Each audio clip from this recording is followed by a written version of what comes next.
Welcome back, friends and colleagues, to another Game Boy related video. Today we're looking at the Lego Game Boy. We're doing something a little different today, as I'm gonna be a voiceover mainly. Just as a disclaimer, I got it for Christmas from my dad, and I've taken this long to build it because I wanted to make a video of it, and I hope you guys appreciate the effort I put in. Some of these shots I did were funny. It feels like it feels actually like it was filmed on a video camera. I thought it was going to be like more high definition, and I was hoping it would be. But it means that I might actually put my VHS style overlays over it to make it feel more cool and retro. It took me about an hour and a half maybe to build, so I'd say it would take you 1 to 2 hours. And at the end I'll show you a comparison between the Game Boy and the Lego Game Boy, and you'll see that they are almost identical, which is awesome. So here I am cracking it open, and I'm using my metal ruler so that I don't damage the box too much. I realize now, seeing this, that I put these paper bags in the bin after, and I just have them in my desk bin so I can take them back out. Normally I keep all of the plastic with the box, so that if I wanted to sell it, I could basically unmake it and put it back into its bag, so the person I sell it to, or if I was to build it again, would have an easier experience building it. And I realized I should do that now. But yeah, this is my first time ever seeing those paper bags, and they were pretty cool. First one I didn't rip correctly, or there's no real correct way to do it. There's like a perforated line, but it didn't really feel like it would, like, you know, was easy, and I guess that's so it doesn't accidentally tear itself. Don't know. First thing they got you to build in bag one is the cartridge on a little stand, and it has also the other screens for it as well. I think this is a good like taster, you know, it's like a appetizer. And then at the end in bag 5 it was the other cartridge, the Zelda cartridge, and that was like the cherry on top, you know. So the build was sandwiched by these two cartridges, which I thought was quite cool. You saw as well that I put a sticker on the cartridge, and those are the only 2 stickers, the cartridge stickers, that this build actually has, which is fantastic. I feel like a lot of people in the LEGO community constantly say we want printed bricks, you know, we don't want to have to put stickers on everything where we put them on wrong and whatever. Have it like, I'm looking at it now, there's so many printed tiles, like the Nintendo Game Boy, the Start Select, the headphones icon, the on-off thing, the battery. So the only stickers are the actual cartridge stickers, which makes sense, right? Because they're an actual sticker, which I can live with. So here we are actually building the Game Boy now, and I tried to put it in a spot that would, you know, keep it so you can see it build up slowly, but not sure how successful I was with that. I always try and sort out my bricks in the colors first to make it easier and quicker to build. As a kid I'd never do that, and it was, you know, half of the time is spent looking for a brick. So just splitting up into colors helps do that. There was a lot of cool building techniques in this, and as we go through this, although it's in fast motion, I do actually try and show you some of those printed tiles. So we're on bag 3 now, and we're like building out the bottom of the Game Boy, I guess. And you can see there's those pink buttons, which are feel like a completely new piece. And actually, look, I actually struggled there with getting the correct orientation of that bit where the D-pad is into the Game Boy, and I actually had forgotten a couple steps there. But I went back to it and did it correctly. Yeah, those buttons there, I was like, what are they for? And also the tires, I was like, are the tires going to be this sliding wheel thing? You know, I was thinking about what they could be.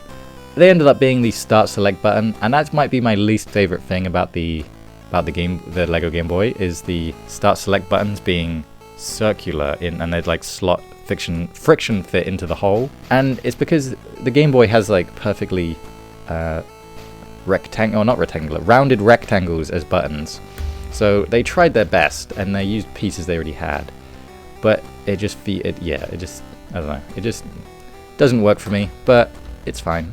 It's otherwise pretty damn good. I'm seeing it now, and like there's like a little rubber Technic piece, and you can press it and it's really squishy. And then basically the D-pad is floating on top of that squishy thing, and it's held in with tiles so it doesn't slip out. And then it literally feels like you're pressing the D-pad, how it's squishy. Here I am building the button structure. and I could tell that it was going to go in a weird orientation, and I see there. Now I see it. Now I see the video back. I can see how the buttons work.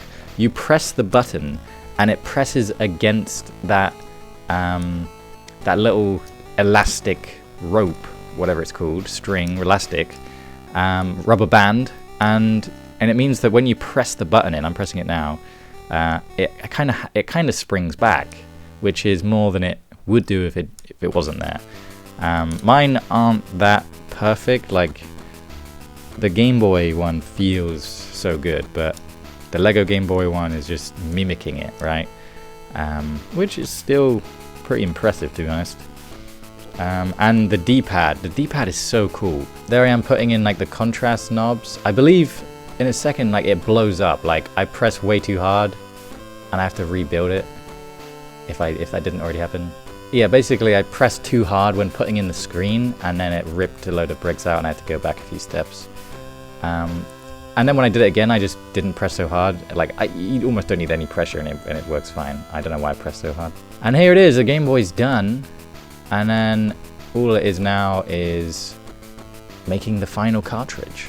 And I realized that if you have a cartridge in the back, it makes it display. But if you have like a lamp like I have around, then if you don't have a cartridge in the back, then you kind of see the bricks that are keeping the screen in as like a silhouette. So you kind of need a cartridge in it if you want to look at the screen properly and not feel like it's just a Lego thing. But obviously it's just a hologram piece anyway. But it's still pretty cool. There I am putting the sticker on. I always worry. I think I got that one slightly off-center, which is annoying.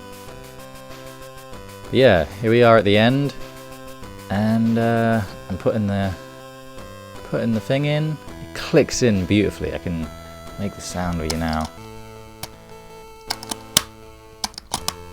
Yeah, just they really did a lot of attention into detail here, and the buttons.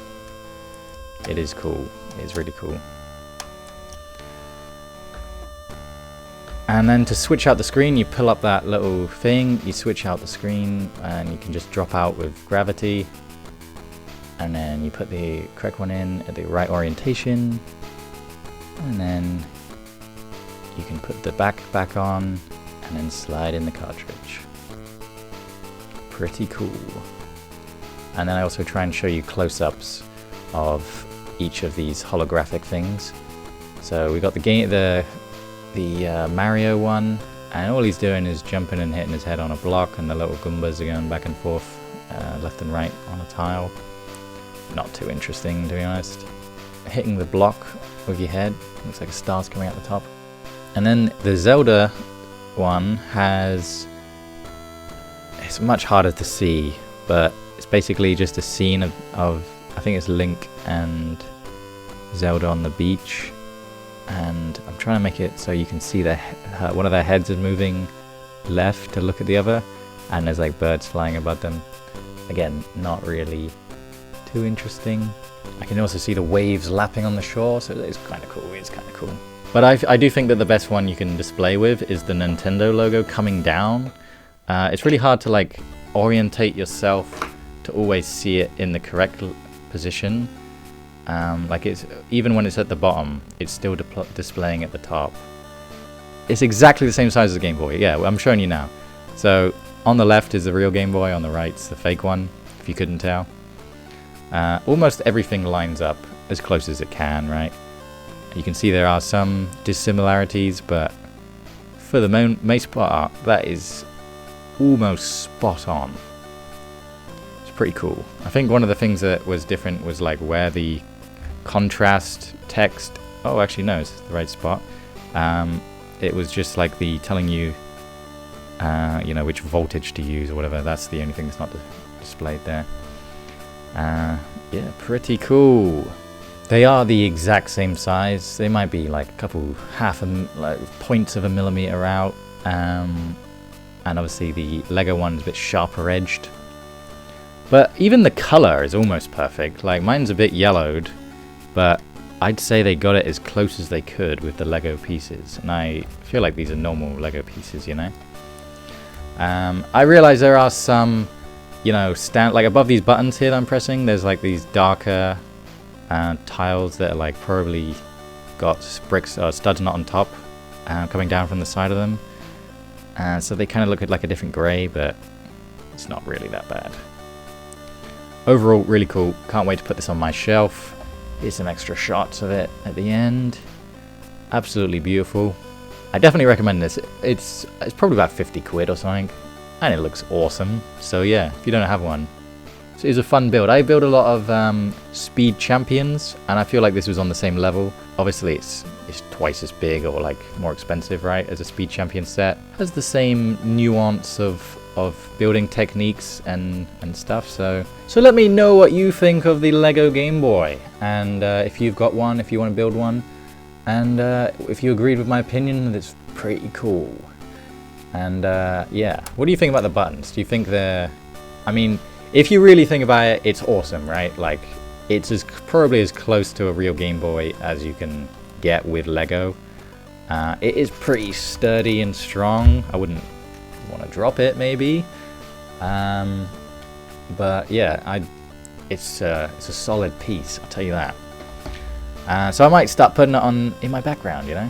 Why not? And on that note, I'll put my patrons up on screen right now. Thank you so much to you guys. You guys are the absolute best. Remember to like the video if you like the video. Subscribe if you haven't already. Let me know what you want to see in the next video. And I'm thinking of rearranging my setup here. I want to be more inspired to make videos. I might try and get a green screen maybe, so I can have fun with editing. Because the annoying thing is that editing takes so long, and then it takes away from my game dev, making tutorials and stuff, and making everything else.